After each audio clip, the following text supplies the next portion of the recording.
So, imagine living a long, long time ago in this tiny, quiet village right on the edge of these massive, pitch-black woods. Real wolves lived deep inside those trees, and they hunted at night, so people were, honestly, pretty terrified. You know how the dark makes everything look strange and scary? It's kind of like when your closet door cracks open at 2 a.m., and that innocent pile of laundry on the chair suddenly looks exactly like a goblin. People would hear howling on the wind, deadbolt their heavy doors, and just wait for the sun to come back.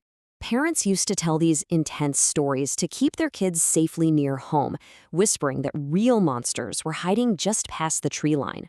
Over time, those warnings grew into massive legends. What's really cool is that the oldest version we know actually comes from an ancient poem called the Epic of Gilgamesh, where a goddess gets involved and turns a simple shepherd into a wolf, and just like that, he loses his whole human life. Ancient Greeks had their own spin too. They told this story about a king named Lycaon who tried to trick a very angry god.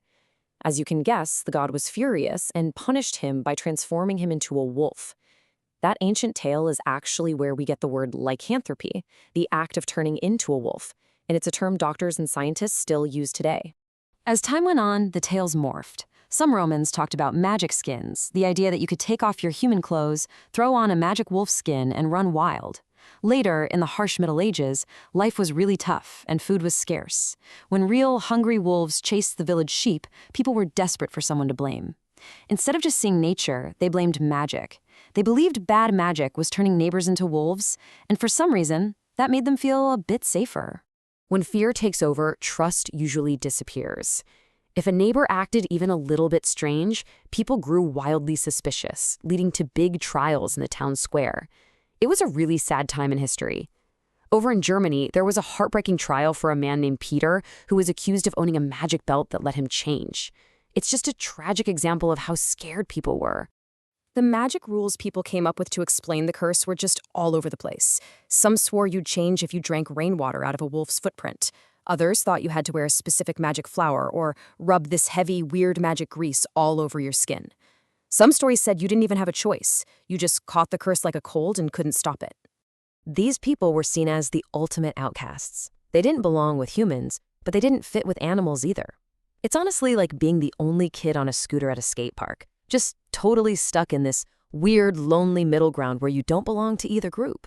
People even looked for silly physical signs on their neighbors, like unibrows or hairy hands, just to find someone to point at. This intense panic lasted for hundreds of years. Kings even made official laws about hunting these creatures in the forests. But eventually, the world started to shift.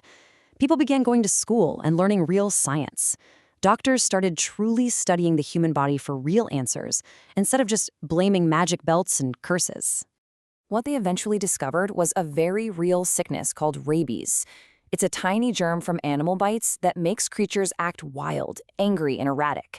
When a person catches it, they act strange too, foaming at the mouth or trying to bite. Looking back, it's easy to see how this tragic sickness looked exactly like that old magic curse everyone feared. Science also found a rare condition called hypertrichosis, which causes thick hair to grow all over the face and body. Back then, people with this were treated like monsters, but today we know they're just totally normal people. We've learned to be empathetic and see the actual person instead of some scary myth. There's even a rare trick of the mind called clinical lycanthropy, where someone genuinely believes they've turned into an animal. Once science stepped in, doctors replaced those scary trials with calm, care, and medicine. Those old stories about monsters in the woods slowly started to fade into history. But a good story never really dies, does it?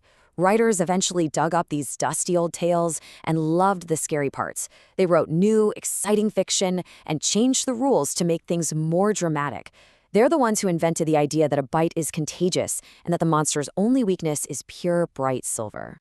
Then Hollywood jumped in because they wanted to make audiences scream. They made a movie called The Wolfman, which was a huge hit.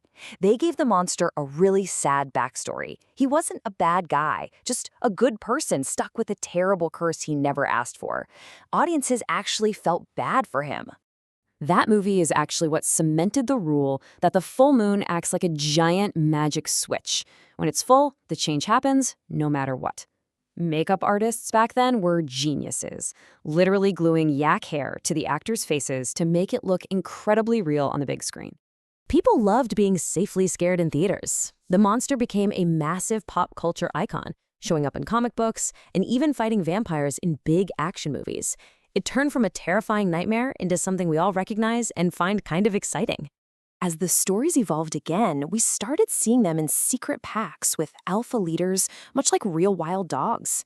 Instead of a curse, being a werewolf became a kind of super fast, super strong gift.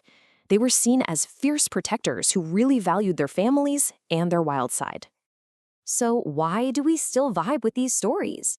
It's because they reflect our own two sides. We have the calm, polite side we use at school or work where we follow all the rules, but then there's that loud, wild side that just wants to yell and run free. The werewolf is just a way to talk about that hidden part of us. It asks this big question: can we control our own wild feelings, or will they control us?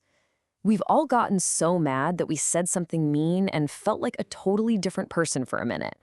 The werewolf story is a big, dramatic way of showing what that feels like. We also use it to talk about the weirdness of growing up. Our bodies change in ways that feel totally out of our control. It's like trying to drive a car while the mechanics are still actively building the engine. The moon in the story represents those huge things in life, like time passing, that we just have to accept. Now, it's important to remember that real wolves are actually super shy. They love their families and take care of their pups, and they usually stay far away from humans. They're a vital part of keeping nature healthy. The monster we see in movies is just pretend. Real wolves deserve our protection. These days, when Halloween comes around, the scary monster is just a fun game. We put on furry masks and howl for candy. We've tamed those old fears of the dark woods with our modern street lamps and flashlights. The dark isn't nearly as scary when you have a light in your pocket. Human brains are pretty powerful. We defeated the dark with science, light, and kindness. But these old stories are always going to be around because they're a part of our history. They show how we used our imaginations to make sense of the world around us. It's amazing to think that the creature is really just a clever mirror for our own hidden anger. Next time you see a full moon, just remember it's really just a big, quiet rock in space. All the magic and all the monsters, they only ever lived in our minds. We invented the monster to help us understand our own big feelings and learn how to be human. It's a story about us, really. Anyway, I hope you enjoyed this journey into the woods. Go ahead and like the video, share it with a friend, and hit that subscribe button so you don't miss what we dive into next.